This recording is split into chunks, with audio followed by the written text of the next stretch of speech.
revising what we have done yesterday in the last class. We saw different volumes and capacities. We saw mechanism of breathing. ठीक है, breathing का mechanism देखा और volumes और capacities. So ये tidal volume, inspiratory reserve volume, expiratory reserve volume, and residual volume. These four volumes we have seen. Tidal volume is the normal volume. We take in normal respiration, normal inspiration and normal expiration, which is 500 ml. Inspiratory reserve volume is additional volume of air that we can inspire by forceful inspiration. Expiratory reserve volume is something we can expire by forceful expiration. And the remaining volume in the lungs, that is residual volume. And on the basis of this, we have different capacities. Inspiratory capacities is tidal volume plus inspiratory reserve volume. Expiratory capacity is tidal volume plus expiratory reserve volume. Functional residual capacity is expiratory reserve volume plus residual volume.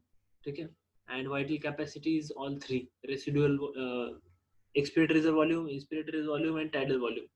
And total lung capacity includes everything. Total volume of air in the lungs after a maximum inspiration, it is 5,000 to 6,000 ml. This much air, this much what we say air can be is the capacity of our lungs. Now today also we saw the dead air volume, which is there from nostril to the bronchi. The air which is actually not absorbed anywhere, but it is there. Lungs को छोड़ के जो 6000 ml जो lungs में है, उसको छोड़ के जो एयर है जो नाक तक हमारे इस रेस्पिरेटरी पैसेज में है, that is 150 ml. Now exchange of gases, this is the new topic we are going to start. ठीक है, तो exchange of gases within our body, gases exchange occurs at these two places. ठीक है, gases exchange यानी क्या? Oxygen और carbon dioxide. Oxygen जा रहा है, उसकी जगह कार्बन डाइऑक्साइड आ रहा है. ठीक है, तो एक्सचेंज जो हो रहा है, एक्सचेंज बोलते हैं ना हम लोग. जैसे मैं बोलूँ, अगर मैं आपको नहीं, आप मुझे सपोज 1 लाख रुपीज दे रहे, ठीक है, तो वो क्या हो गया? वो एक्सचेंज नहीं हुआ. लेकिन आप 1 लाख रुपीज दे रहे हैं और उसके बदले में मैं आपको एक चॉकलेट दे रहा हूँ, ये क्या हो गया? एक्सचेंज हो गया. ठीक है, तो gaseous exchange occurs between the at two places. ठीक है, दो जगह पे gaseous exchange होता है. एक मिनट. ओके, सो gaseous exchange दो जगह पे होता है, एक alveoli and blood और दूसरा blood and tissues. ये दो जगह पे. ठीक है, तो डायग्राम की तरफ अभी ध्यान मत दीजिए, अभी आंखें बंद करके सोचिए. जब आप एयर, सबने आंखें बंद की क्या? आंखें बंद करके सोचो, जब आप एयर नाक में से अंदर लेते हो, it is going through your nostrils. अभी वो फेरिंग्स में पहुंची है. ठीक है, लैरिंग्स में से जा रही है ट्रकिया में, ट्रकिया से गई ब्रोंकाई, ब्रोंकाई से गई अल्वियोलाई. ठीक है, ब्रोंक्यूल्स, ब्रोंक्यूल से गई अल्वियोलाई. अभी अल्वियोलाई से क्या होगा आगे? तो it will enter into blood. Correct, वो ब्लड में एंटर कर लेगा. ठीक है, तो इसको मैं इस तरह से बता सकता हूँ. जस्ट मिनट, एक मिनट.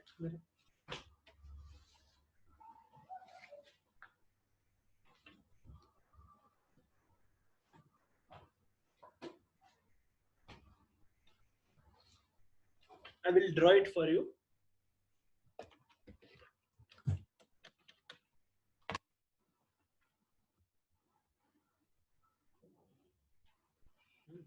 तो ये आपके रेस्पिरेटरी, ये नोज है आपका. ठीक है, नोज से अंदर गई, अंदर से फेरिंग्स में गई, फिर लैरिंग्स में गई, सब लास्ट में. फिर अभी कहाँ पे आ गई? तो ये ब्रोंका है, ब्रोंकियोल से सब लास्ट में, और लास्ट में आ गए अल्वियोला, अल्वियोला में आ गए. ठीक है, अभी कहाँ चले गए? तो यहाँ आता है एक्सचेंज. कहाँ पर होता है? सो एट दिस प्लेस. ठीक है, ये जगह पे, ये जो जगह है, यहाँ पे क्या हो रहा है? एक्सचेंज हो रहा है. ये क्या है? This is alveola and this is blood vessel. तो यहाँ पे क्या हो रहा है? एक्सचेंज हो रहा है. गैसेस एक्सचेंज यहाँ पे हो रहा है. ठीक है, अभी ब्लड में से वो ट्रैवल कर रहा है अलग अलग जगह पे, लेकिन कहाँ पे जाएगा? तो ब्लड में से फिर आगे जो टिश्यूज है, टिश्यूज, यहाँ पे क्या हो रहा है? फिर से यहाँ पे एक्सचेंज हो रहा है. टिश्यूज ले रहे हैं उसमें से ऑक्सीजन और carbon dioxide rich air, blood में वापस डाल रहे हैं. तो एक्सचेंज ये दो जगह पे होता है. ठीक है, तो these two places are the places for exchange. One is this, from alveoli to blood, and second is blood to tissues, ठीक है, ब्लड से टिश्यूज के बीच में एक्सचेंज हो रहा है, एक्सचेंज, हाँ, लेना देना, और यहाँ पर भी एक्सचेंज हो रहा है. So this exchange occurs at two places, which I have told you. In the slide, you can see that. Alveoli and blood, blood and tissues. Now see this diagram. In this diagram, बाकी ये number वंबर वो सब छोड़ दो, ये अल्वियोला है, ठीक है. दिस राउंड स्ट्रक्चर जो दिख रहा है ये क्या है, अल्वियोला है. सो अब ये अल्वियोला है, ये अल्वियोला में से क्या हो रहा है, ऑक्सीजन देख रहे हैं आप, ऑक्सीजन अंदर जा रहा है और ब्लड में, और कार्बन डाइऑक्साइड बाहर आ रहा है, ठीक है. ब्लड में ऑक्सीजन गया, ये जो एयर है ये कौन सी एयर है, तो दिस इज ऑक्सीजनेटेड, सॉरी ये ब्लड कौन सा है, ऑक्सीजनेटेड ब्लड है. ये ऑक्सीजनेटेड ब्लड गया वेंट्रिकल्स में, हार्ट में, हार्ट से ये पंप किया जाता है बॉडी में, ठीक है, थ्रू एओर्टा पंप किया गया बॉडी में. अभी बॉडी में आया, बॉडी में क्या हो रहा है, टिश्यूज में ये क्या हो रहा है, ऑक्सीजन यूज हो रहा है, और टिश्यूज से कार्बन डाइऑक्साइड ब्लड में डाला जा रहा है. अब जो ये ब्लड है, this is deoxygenated blood, okay. ये डीऑक्सीडेटेड ब्लड वापस कहाँ जा रहा है, it is going into heart, ठीक है. और हार्ट से ये ब्लड कहाँ जा रहा है अभी, तो ये आ रहा है लंग्स के पास में, यहाँ पे इसमें से कार्बन डाइऑक्साइड दिया जाता है, फिर से ऑक्सीजन जाता है, इट बिकम्स ऑक्सीडेटेड ब्लड. ये यहाँ तक क्लियर है जो मैंने बताया अभी आपको? Yes sir. Yes sir. Yes. Okay. So यहाँ तक, यहाँ हमने देखा कि ऑक्सीडेटेड ब्लड है ये साइड से, ये साइड से डीऑक्सीडेटेड ब्लड है. अब ऑक्सीजन का और कार्बन डाइऑक्साइड का हर जगह पे क्या रेशो क्या है, ठीक है, कितना क्वांटिटी ऑक्सीजन ऑक्सीजनेटेड ब्लड में है, और डीऑक्सीडेटेड ब्लड में भी ऑक्सीजन होता है कुछ, तो उसका क्या क्वांटिटी है, कार्बन डाइऑक्साइड का क्या क्वांटिटी है ब्लड में, ऑक्सीजनेटेड ब्लड में और डीऑक्सीडेटेड ब्लड में, कार्बन डाइऑक्साइड का बाहर एयर में क्या क्वांटिटी है. तो ये सब हमें देखना है ताकि हमें एग्जैक्टली पता चले कितना ऑक्सीजन ब्लड में घुस रहा है, कितना ऑक्सीजन ब्लड से टिश्यूज ले रहे हैं, कितना ऑक्सीजन फिर भी ब्लड में रह जाता है, और कितना ऑक्सीजन वापस एयर में भी छोड़ा जाता है, ठीक है. तो ये हमें ये देखना है. तो इसके लिए क्या है हमारे पास में, वी हैव सर्टेन थिंग्स, ठीक है. प्रेशर हम देखेंगे, हम उसको कैलकुलेट करेंगे. सो alveoli are the primary sites of gas exchange. Oxygen and carbon dioxide are exchanged by simple diffusion. It depends on following factors. तो alveoli के वहां पे गैसेस एक्सचेंज हो रहा है, यहाँ पे, और टिश्यूज के यहाँ पर भी होता है. ऑक्सीजन और carbon dioxide are exchange by simple diffusion. It depends on following factors, ठीक है. सिंपल डिफ्यूजन यानी यहाँ पे क्या हो रहा है कि एक जगह पे भाई तेरे पास कम है क्या, ये ले, ठीक है. जैसे इधर कार्बन डाइऑक्साइड आता है, कार्बन डाइऑक्साइड होता है, वो बोलता है इधर कार्बन डाइऑक्साइड कम है, चलो मैं इधर जाता हूँ. यहाँ पे ऑक्सीजन है, बोलता है अरे इधर ऑक्सीजन, ये साइड में ऑक्सीजन कम है तो मैं इधर जाता हूँ. सो हायर कॉन्सेंट्रेशन से लोअर कॉन्सेंट्रेशन की तरफ सिंपली ट्रेवल करते हैं, तो उसको क्या बोलेंगे हम, we call it a simple diffusion, ठीक है. The substances travel from high concentration to low concentration. जैसे यहाँ पे देख रहे हैं आप एट दिस प्लेस, ठीक है, इसको अच्छे से देखो, ये जो मैं बता रहा हूँ यहाँ पे अच्छे से देखो. ऑक्सीजन है जो यहाँ से यहाँ पे था अल्वियोलाई में, वो क्या बोल रहा है, अरे ये ब्लड में ऑक्सीजन कम है, चलो मैं यहाँ लो कॉन्सेंट्रेशन है, चलो मैं यहाँ से हाई कॉन्सेंट्रेशन से लो कॉन्सेंट्रेशन जाता हूँ. Thus oxygen travels from high to low concentration, and thus carbon dioxide which is there in blood, वो क्या बोलता है, अरे ब्लड में कार्बन डाइऑक्साइड ज्यादा है, डीऑक्साइड ब्लड में, अल्वियोलाई में कार्बन डाइऑक्साइड कम है, चलो मैं हाई कॉन्सेंट्रेशन से लो कॉन्सेंट्रेशन की तरफ ट्रेवल करता हूँ. इसको बोलेंगे हम सिंपल डिफ्यूजन. तो दोनों एक जगह से दूसरी जगह जाते हैं. यहाँ पर देखेंगे तो ब्लड में ऑक्सीजन ज्यादा है, ठीक है. तो ये ऑक्सीजन क्या बोलता है, अरे टिश्यूज में कम है, चलो मैं हाई कॉन्सेंट्रेशन से कहाँ जाता हूँ, लो कॉन्सेंट्रेशन की तरफ. और कार्बन डाइऑक्साइड टिश्यूज में ज्यादा है, तो ये कार्बन डाइऑक्साइड क्या बोलता है, अरे ब्लड में कम है, चलो मैं ब्लड में जाता हूँ. और इस तरह से सिंपल डिफ्यूजन से ट्रांसफर होता है. तो ये काय पे डिपेंड करता है, एक है प्रेशर एंड कॉन्सेंट्रेशन ग्रेडियंट जो मैंने बताया, हाई टू लो कॉन्सेंट्रेशन, ठीक है, इस पे डिपेंड करता है. सोल्यूबिलिटी ऑफ गैसेस, कुछ गैसेस बहुत ज्यादा सोल्यूबल है तो वो बहुत फटाफट चले जाएंगे, कुछ बहुत कम सोल्यूबल है तो वो स्लोली जाएंगे. थिकनेस ऑफ द मेम्ब्रेन, अब यहाँ से जैसे एक मिनट आपको बताता हूँ.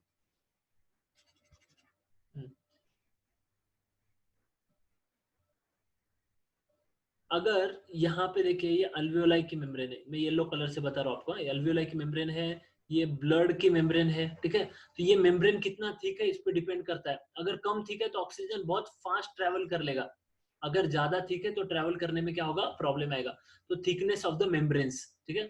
And surface area of respiratory membrane, जो रेस्पिरेटरी मेम्ब्रेन है उसका सरफेस एरिया जैसे लंग्स का, ठीक है। तो ये जो अल्वियोलाई का या लंग्स का जो रेस्पिरेटरी एरिया है इसका कितना बड़ा होता है उस पर भी डिपेंड करता है।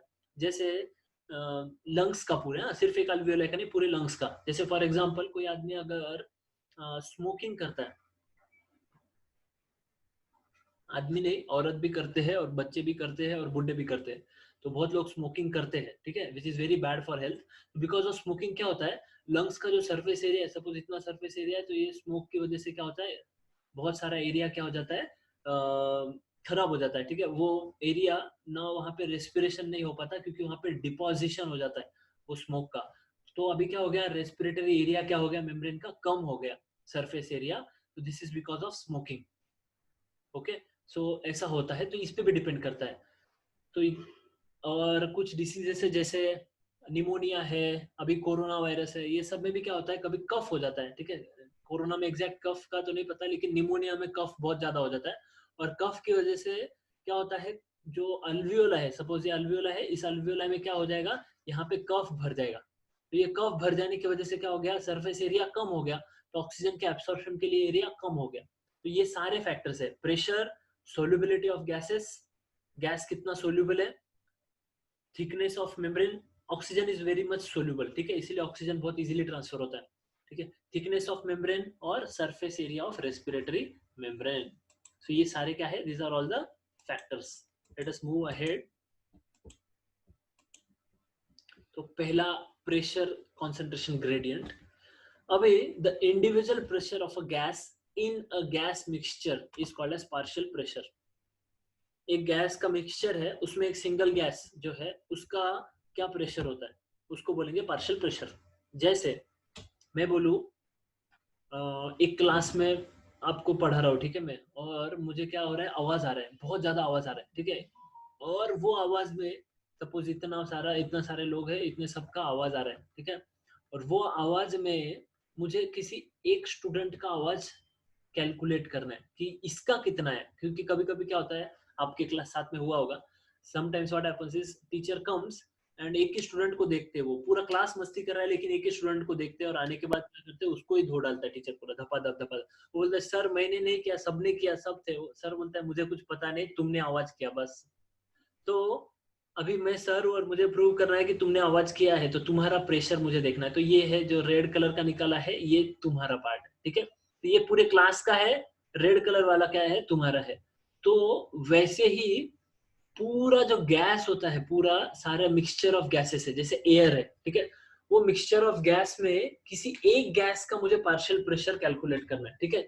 उसको बोलते हैं पार्शियल प्रेशर। किसी एक गैस का जो प्रेशर है उसको बोलेंगे हम पार्शियल प्रेशर। तो ये कैसे कैलकुलेट कैसे करते हैं पार्शियल प्रेशर, तो सपोज मुझे ऑक्सीजन का पार्शियल प्रेशर कैलकुलेट करना है। तो can anybody of you tell me what is the amount of oxygen in the air, किसी को पता है कितना परसेंट ऑक्सीजन है हमारे एयर में? 21. Very good, 21. Yes very good, 21% oxygen है, ठीक है। अब 21. नेक्स्ट क्वेश्चन है, what is the atmospheric pressure? Atmospheric 760 7, mm of Hg. 760 mm of Hg. Very good very good. So एक मिनट,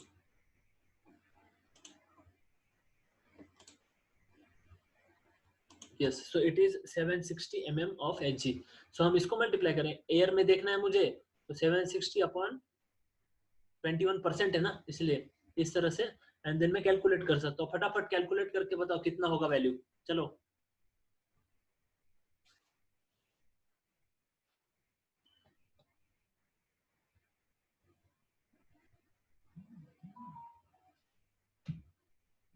करो फटाफट कैलकुलेट।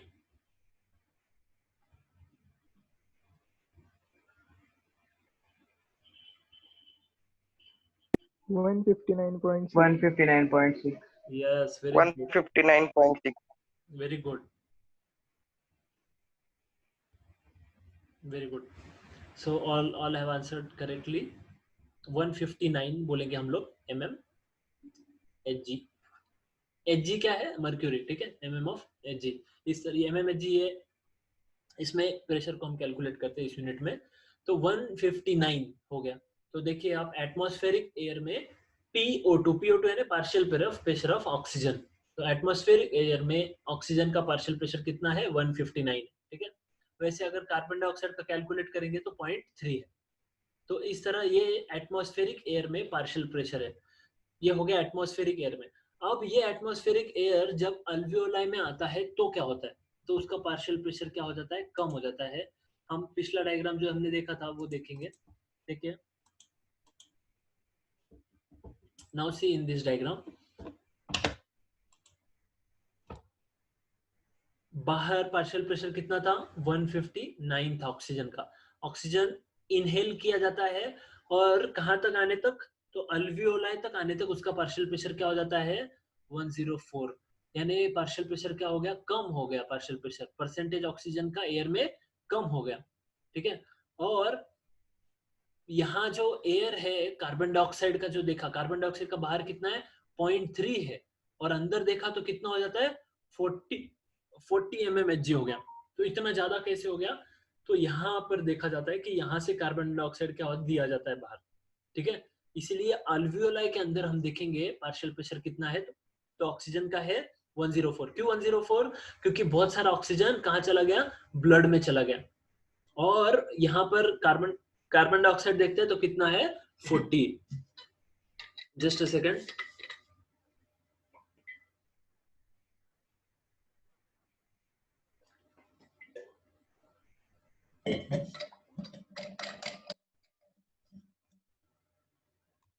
तो इस तरह से देखते हैं हम पार्शियल प्रेशर गैस का अलग अलग जगह पे अलग अलग मिलेगा, ठीक है। अभी आप मुझे बताओ, ऑक्सीजन जब, अगर मैं पार्शियल प्रेशर ऑक्सीजन का ब्लड में चेक करूं, ऑक्सीजनेटेड ब्लड में, तो वो 104 से कम रहेगा या ज्यादा रहेगा,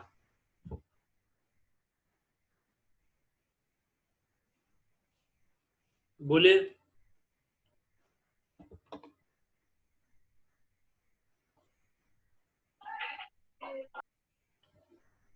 बोलो, कम रहेगा कि ज्यादा रहेगा, क्या लगता है, गेस करो, guess. Sir I think so कम। हाँ कम ही रहेगा, क्यों, क्योंकि कम रहेगा। हाँ यहाँ पे जो, यहाँ पर 104 है, ठीक है। अब ये पूरा की पूरा तो नहीं जाता ब्लड में, तो ब्लड कुछ लेगा, तो blood it will take less, तो ये कितना हो जाता है, इट बिकम्स 95, ठीक है। तो ये और कम हो जाता है, 95 हो जाता है ऑक्सीजन का, ठीक है। अभी नेक्स्ट क्वेश्चन, यहाँ पर आने के बाद, टिश्यूज के पास आने के बाद फिर कितना हो जाता है, कम होगा या ज्यादा होगा, 95 से कम होगा या ज्यादा होगा, सर कम ही होगा।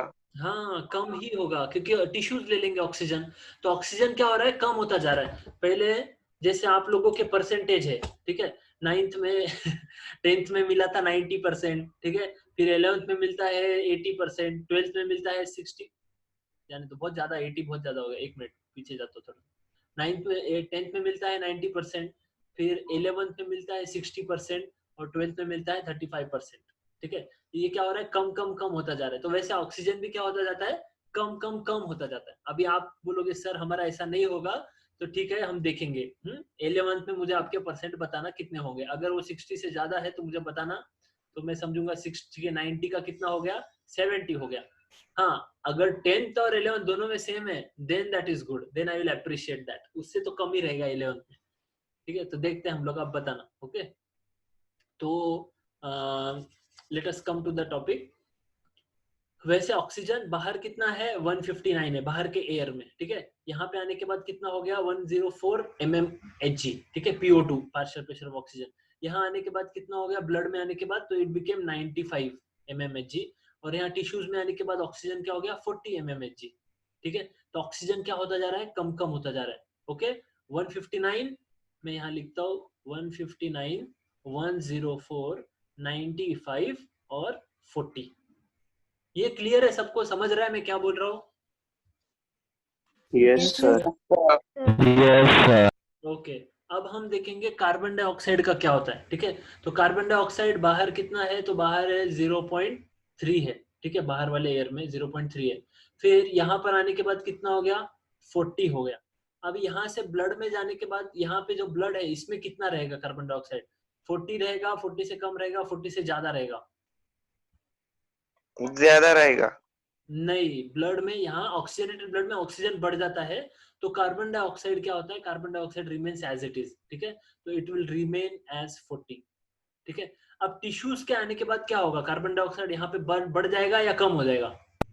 बढ़ जाएगा। बढ़ जाएगा। बढ़ जाएगा, तो हो जाएगा 45, ठीक है। तो इस हिसाब से हम देखते हैं ये है पार्शियल प्रेशर। ये आपको क्या करना है? ये आपको लर्न करना है, ठीक है, ये पार्शियल प्रेशर्स। तो जो अगला स्लाइड है उसमें जो आप देखा था, ये इसका आप क्या करो, स्क्रीनशॉट ले लो, इसको रट्टा मारना है, ठीक है।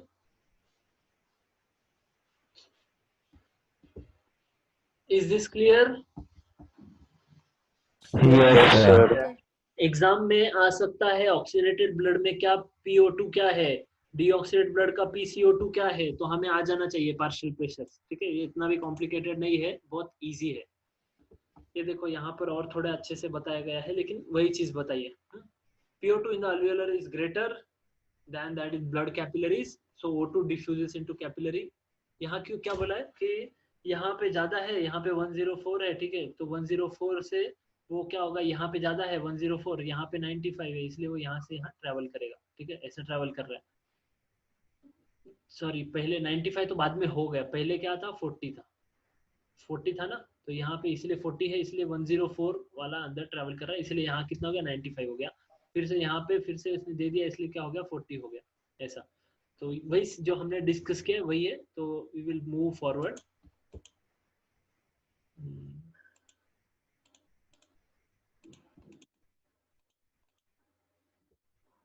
देखो, अच्छा, solubility of CO2 is 20 to 25 times higher than that of O2.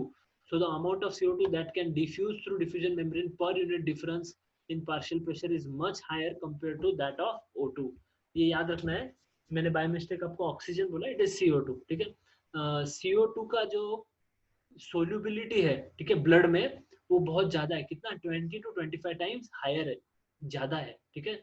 इसीलिए CO2 that can diffuse through diffusion membrane per unit difference in partial pressure is much higher compared to that of oxygen। अगर per unit oxygen देखे और per unit CO2 देखे तो CO2 का ज्यादा है, इसको कम चांसेस है। इसको हम कैसे समझ सकते हैं? तो हम देख सकते हैं, जैसे कोटा होता है ना, कोटा QOT है, KOT है, कोटा नहीं। जैसे ये अलग अलग कोटा होता है, SC का कोटा होता है, ST का कोटा होता है, OBC का कोटा होता है, अभी मराठा आरक्षण है, ऐसे कोटा होता है।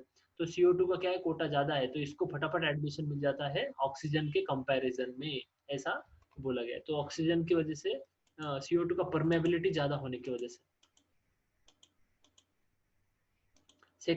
थिकनेस ऑफ मेम्ब्रेन, ठीक है, कोई मेम्ब्रेन का थिकनेस की वजह से जो इफेक्ट होता है एक्सचेंज ऑफ गैसेस को, तो इसको बहुत अच्छे से डायग्राम में बताया। This is diagram as it is from NCERT। Alveoli में ऑक्सीजन है, ठीक है, ये ऑक्सीजन को अभी ब्लड में आना है, ये ब्लड है, ये ब्लड कैपिलरी है, ठीक है। तो ब्लड कैपिलरी भी कितने सेल से बनी है? तो it is also single layered capillary, single celled capillary, ठीक है, और लेयर ऑफ सिंगल सेल ऐसा बोल सकते हैं।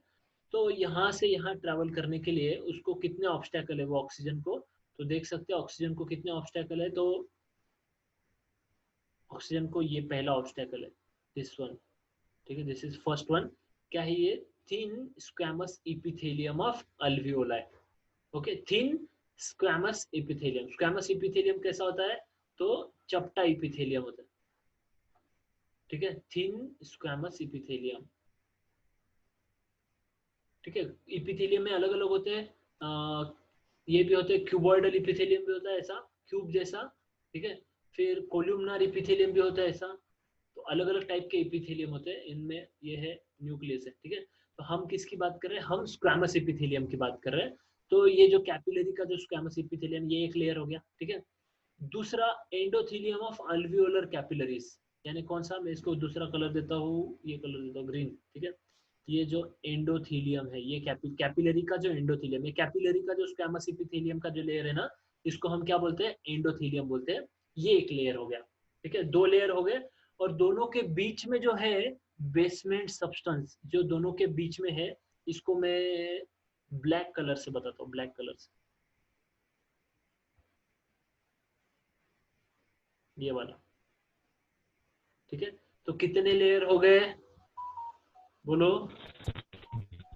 3। 3 यस, 3 layer 3 लेयर्स। एक है थिन स्क्वैमस एपिथेलियम ऑफ अल्वियोला है, दूसरा है ऐसे, दूसरा बेसमेंट सब्सटेंस है, और तीसरा एंडोथेलियम ऑफ अल्वियोलर कैपिलरीज। ये 3 लेयर्स हो गए। एंडोथेलियम याद रखना वर्ड, एंडोथेलियम काय के लिए यूज करते हैं ये? कैपिलरीज का जो मेम्ब्रेन है, कैपिलरीज का जो स्क्वैमस एपिथेलियम का बाहर का मेम्ब्रेन है एपिथेलियल लेयर का, उसको एंडोथेलियम नाम दिया जाता है, ठीक है। और बेसमेंट सब्सटेंस जो दोनों के बीच में है, और ये टोटल तीनों का मिला के अगर हम देखेंगे थिकनेस कितना होता है, तो 0.5 माइक्रोमीटर इतना होता है, ठीक है। It enables easy gas exchange, ये बहुत कम है इसलिए गैस एक्सचेंज क्या हो जाता है, इजी हो जाता है, ठीक है। अब सपोज यहाँ पे कफ आ गया, कफ, आपकी हेल्थ खराब है, आपको कफ आ गया, यहाँ पे कफ आ गया, तो ऑक्सीजन का ये क्या हो गया, मेम्ब्रेन का जो लेयर है वो ज्यादा हो गया, तो ऑक्सीजन का ट्रांसफर क्या हो जाएगा, डिफिकल्ट हो जाएगा, ठीक है। इसीलिए क्या करते हैं हम लोग, you see people, it is difficult for breathing, that's why people cough. Coughing क्यों करता है बॉडी, क्योंकि ऑक्सीजन एब्जॉर्ब नहीं हो रहा है, इसीलिए बॉडी कफ को बाहर निकालने का ट्राई करता है, ठीक है। और दूसरा कि हम क्या करते हैं, we take deep breaths sometimes, है ना, डीप ब्रेथ लेते हैं ताकि ऑक्सीजन हमें जितना चाहिए उतना बॉडी एब्जॉर्ब कर सके। तो ये सारी चीजें हैं। तो this is thickness of the membrane, membrane का थिकनेस कितना है, वो एक एक्सचेंज ऑफ गैसेस को इफेक्ट करने वाली चीज है। और fourth is surface area of respiratory membrane, respiratory membrane का सरफेस एरिया कितना है। तो the surface area of a human lung is equal to a tennis court. Presence of alveoli increases the surface area of lungs. It increases the gaseous exchange. ठीक है। Now ये topic है, just we will take in 2 minutes.